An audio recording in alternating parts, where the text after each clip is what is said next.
We are a pleasant and loving people for the most times. No one will deny that. But no one will also deny that we like to cuss up each other, especially when it comes to politics.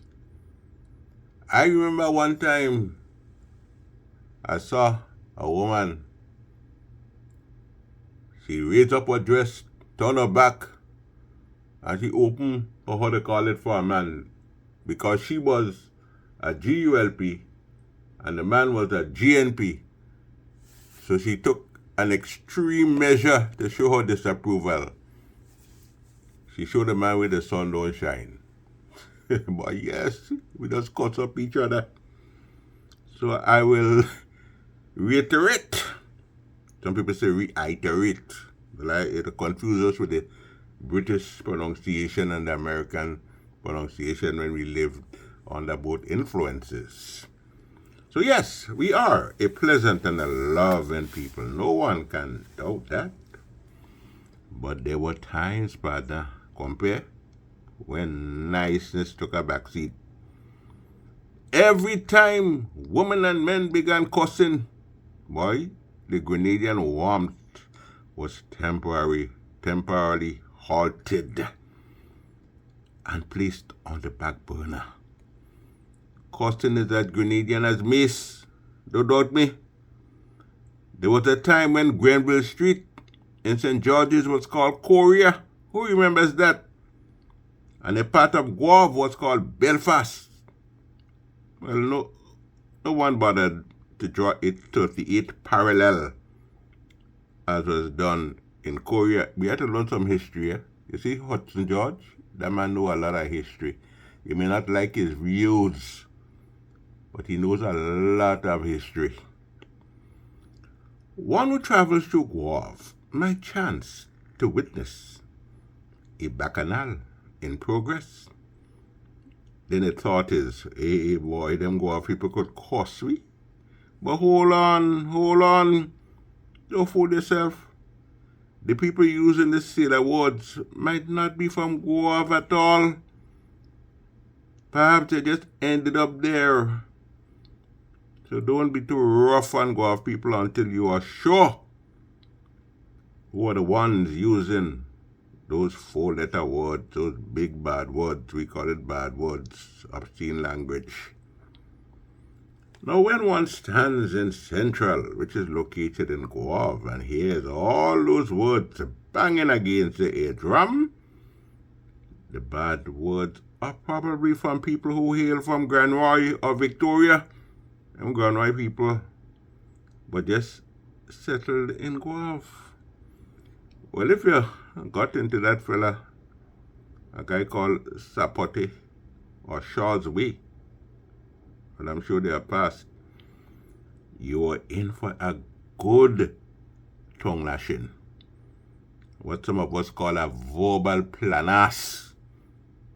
But heck, no area in Grenada had a monopoly on the use of bad words that aggravated judges. Judges, remember the Honorable I. Duncan?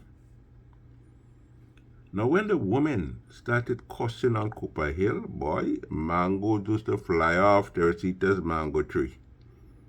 School children used to hide under their beds. Bad words for so. And much of the quarrel stem from they say and he say and bad talk. You see it on Facebook today? He say, them say, and bad talk. We good at that. That was responsible for much of the confusion all over the place. And when best friends started to cuss, boy, all the hidden things were exposed. You see something about a friend, eh? A friend today could be an enemy tomorrow, so you must watch what you tell your friends. And as Bob Marley instructed, only your friend know your secret, so only he could reveal it. Yeah, watch what you say. Watch what you tell them. Keep something for yourself, boy. That was the weapon, the secret That was the secret they kept for your backside when the friendship cooled, when it was severed. Now, when the cussing started, boy, everybody got to know who took away whose man. We learned who couldn't read or write. You got to know who bust a mess down by the bay. They let you know who made fears. Fears with the sailor of the man of war. All of that surfaced when the bacchanal started. They'll even tell you who sleep with a priest or a politician. Some people used to shut their doors when the cussing began. Well, they ain't fool nobody. Nobody. They hid behind the blinds and peep. We like to peep. Even dogs peeping in Grenada. Such comments was always too juicy to be ignored. Then one got to hear of the bringing up part. Well, I don't hear too much of that these days, the term bringing up. That was very popular in Grenada when I was growing up there. I'm going to bring you up. Well, that was a reference to the courthouse. I'd pay no attention or little attention to that. And they were not likely to go before any judge. And if a police passed by, a lookout sometimes used to give a signal for them to cool it, tone it down until the officer moved on. By then it was back to the exchange of hostile words. Grenadian police, boy, they used to arrest people for using obscene language, and they used to get more infuriated, vexed like hell when people use obscene language and the policemen did not know the words. You see, the cuss birds used to invent words, and policemen hated cuss words they could not spell or understand. And there was a traveling part to the cussing, There was a traveling part. I'm going in Ghana for your scotch. I'm going all the way to Ghana for your scotch. Obia in your backside. You see, Grenada's obia sometimes was not strong enough. So some threatened to go overseas. And there were those who threatened to go to Haiti, as far as Haiti, which back then was believed to be the Mecca of obia. Others promised to do the offending party. If you spoke of going to Carriacou to do people, I don't know why the hell they sought to include the people of Carriacou in their TB. Yeah? Why they doing that? Or why they did that? Now the doing part people took seriously this doing thing, even today. One Friday morning, I met an old man in Springs, and the old man told me he was on his way to Pandy Beach, my favorite beach, to walk a thing. He's going to walk a thing to save his son, who was to appear before a judge. He was going to Pandy Beach to walk a thing on the judge.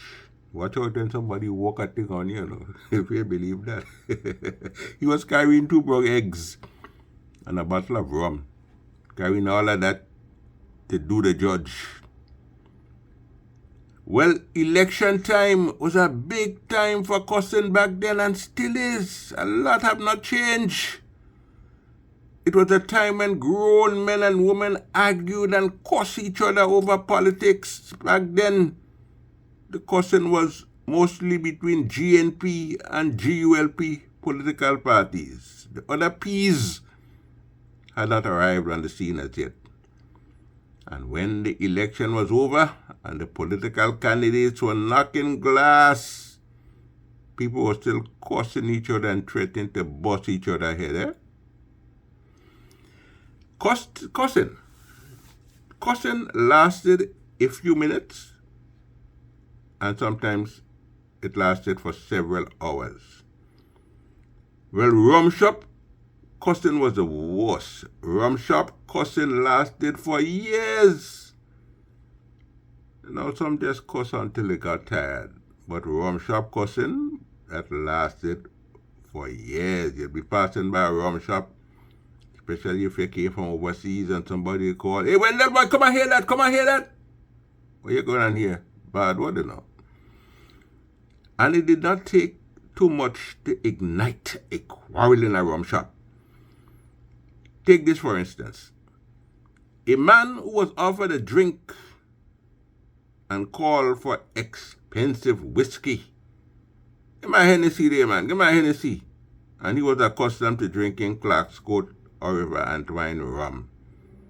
Well, he stood the chance of getting an angry tongue lashing from the one who made the offer. "Boys, rum you just drink. What do you ask you playing? You want to kill Santa Claus? You see Santa Claus, you want to kill Santa Claus." And then there was the individual who returned from America or from England, and the butcher neglected all his regular customers and sold him all the beef or the goat meat. His customers voiced their anger. "You old Mako man. When he go back? We will not buy your blasted beef. You're too wicked." Well, the cussing hardly stopped back then. I always had to put this thing in perspective. The cussing hardly stopped, except at Christmas time. Like a basketball game, Christmas was the time for the timeout. Christmas was the timeout for cussing. Well, except you bounce up somebody whom we had not seen in a long, long time. Well, we say donkey years. "Boy, you old wicked scamp, where the hell you hiding? Since you're bud in cage, nobody will see you. Nobody seen you at all. I can't see you at all." But that is a kind of welcome kind of cuss, around Christmas time. No bad words. Finally, don't get grenadians vexed. After he or she busts some bad words in your tail, you might have to unravel this remark. "Catch your fallen self." Now how the hell you go unravel that? Anthony Wendell the Riggs.